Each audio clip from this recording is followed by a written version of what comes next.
السلام علیکم ویورز، میں آج آپ کو ایگولیکس ٹیبلٹس کے بارے میں بتاؤں گی جو کہ بہت ہی زیادہ مفید ٹیبلٹس ہوتی ہیں۔ اس کے ایک پیک میں 10 گولیاں ہوتی ہیں۔ اس کی قیمت 138 روپے ہے۔ اس کی کمپوزیشن میں ڈوکسوفائلین 400 ملی گرام پایا جاتا ہے۔ اس کی ڈوزیج اس طرح سے ہے کہ آپ نے اس کی ایک ٹیبلٹ دن میں 2 مرتبہ استعمال کرنی ہے اگر زیادہ سیریس کنڈیشن نہیں ہے تو، اور اگر زیادہ سیریس کنڈیشن ہے تو اس کی آپ دن میں 3 ٹیبلٹ بھی استعمال کر سکتے ہیں، ایک مرتبہ صبح، ایک مرتبہ دوپہر اور ایک مرتبہ شام کو۔ لیکن اچھا تو یہی ہوتا ہے کہ آپ پہلے اسمال ڈوز سے سٹارٹ لیں۔ اگر آپ کو اسمال ڈوز سے آرام آتا ہے تو آپ کے لیے اسمال ڈوز ہی ٹھیک ہے۔ اگر آپ کو تھوڑی سی ڈوز سے آرام نہیں آ رہا تو آپ تھوڑی سی اور بھی ڈوز بڑھا بھی سکتے ہیں۔ اب میں آپ کو اس کے یوزز کے بارے میں بتاتی ہوں۔ اس میں سب سے پہلے ہے برونکیل ایستما۔ برونکیل ایستما جو ہوتا ہے وہ اس طرح سے ہوتا ہے کہ برونکائٹس جو ہوتے ہیں یعنی کہ ایئر ویز جو ہوتے ہیں، آپ کے لنگس میں جو برونکائٹس ہوتے ہیں، ایئر ویز جو ہوتے ہیں، ان کی انفلیمیشن ہو جاتی ہے، اور جب ان کی انفلیمیشن ہو جاتی ہے تو ان میں میوکس پیدا ہونا شروع ہو جاتا ہے۔ میوکس پیدا ہو جاتا ہے اور یہ میوکس ہوا کے راستے میں اوبسٹرکشن کریٹ کرتا ہے، اور اس طرح سے سانس لینے میں ڈیفیکلٹی پیدا ہو جاتی ہے، جس سے سانس لینا بہت زیادہ مشکل ہو جاتا ہے، کھانسی بہت زیادہ آتی ہے، اور جب آپ سانس لیتے ہیں تو آپ کے سینے کی آوازیں بھی سنائی دیتی ہیں۔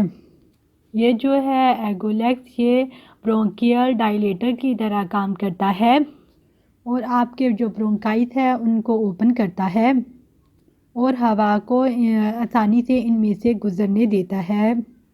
اس طرح آپ آسانی سے پھر لے سکتے ہیں۔ اس کے بعد ہے برونکوسپیسم۔ برونکوسپیسم اس طرح سے ہوتا ہے کہ جو پھیپھڑوں میں برونکائٹ ہے یعنی کہ ایئر ویز ہیں، ان کے پٹھوں میں کھچاؤ پیدا ہو جاتا ہے۔ جب پھیپھڑوں کے برونکائٹس میں کھچاؤ پیدا ہو جاتا ہے تو ایئر ویز جو ہیں وہ تنگ ہو جاتے ہیں اور ایئر وے میں ہوا مشکل سے آ جا سکتی ہے، جس کی وجہ سے سانس لینے میں بہت زیادہ تکلیف محسوس ہوتی ہے، سینے میں جکڑن پیدا ہو جاتی ہے، سینے میں بہت زیادہ درد محسوس ہوتا ہے اور تھکاوٹ بھی پیدا ہو جاتی ہے، یعنی کہ سانس لینے میں جب دشواری پیدا ہوتی ہے تو پھر آپ کو تھکاوٹ کا احساس ہوتا ہے اور پھر آپ کے سینے سے آوازیں بھی آتی ہیں، تو اس کو کہتے ہیں برونکوسپیسم۔ اور برونکوسپیسمز کے لیے بھی ایگولیکس ٹیبلٹ کا استعمال کرنا بہت زیادہ مفید ہے۔ اور پھر ہے ایستما۔ ایستما جو ہے وہ سانس لینے کی تکلیف کو کہتے ہیں، دمے کی جو بیماری ہوتی ہے، تو اس کے لیے بھی ایگولیکس ٹیبلٹ کا استعمال کرنا بہت زیادہ مفید ہے۔ اب میں آپ کو اس کے سائیڈ ایفیکٹ کے بارے میں بتاتی ہوں۔ اس کے استعمال کرنے سے آپ کے سر پر درد ہو سکتا ہے، نوزیا، آپ کا دل خراب ہو سکتا ہے، وومیٹنگ، آپ کو الٹیاں آ سکتی ہیں، ٹیکیکارڈیا، آپ کے ہارٹ بیٹ نارمل سے تیز ہو سکتی ہے، انسومیا، آپ کو بے خوابی کا مسئلہ پیدا ہو سکتا ہے، آپ کی نیند میں خرابی پیدا ہو سکتی ہے۔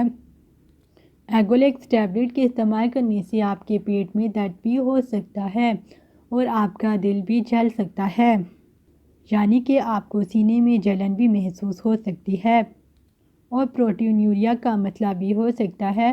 پروٹینوریا اس طرح سے ہوتا ہے کہ جب یورین میں پروٹین بہت زیادہ خارش ہونے لگتا ہے تو اس کو کہتے ہیں پروٹینوریا۔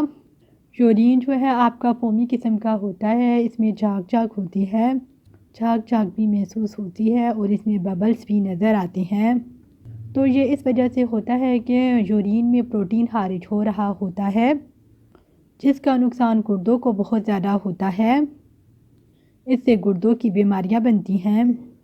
اور دوسرا یہ ہے کہ اس کی وجہ سے آپ کو ایڈیمیا کا مسئلہ بھی پیدا ہو سکتا ہے، آپ کا منہ بھی سوج سکتا ہے، آپ کا پیٹ سوج جاتا ہے، ہاتھ پاؤں سوج جاتے ہیں، تو یہ مسائل پروٹینوریا سے پیدا ہوتے ہیں۔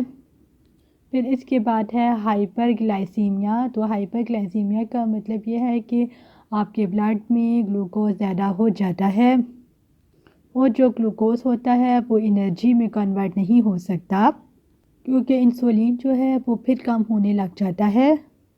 ایگولک کے استعمال کرنے سے گلوکوز بڑھتا ہے اور انسولین کم ہوتا ہے۔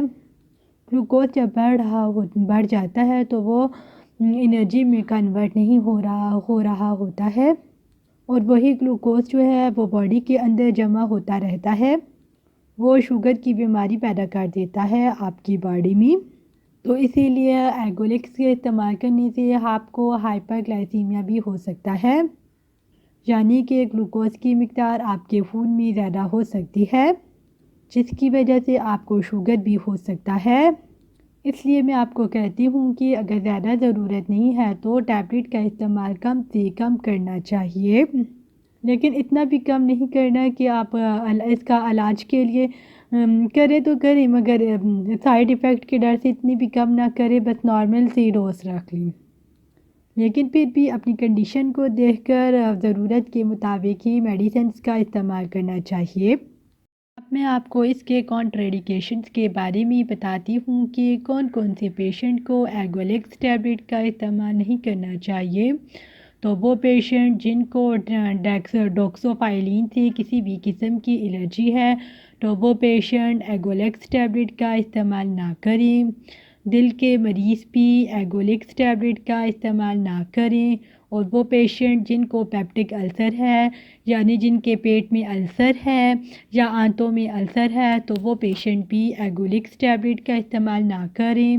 اور ہائپر ٹینشن، جو لوگ بہت زیادہ ہائی بلڈ پریشر کے مریض ہیں، وہ پیشنٹ بھی ایگولیکس ٹیبلٹ کا استعمال نہ کریں۔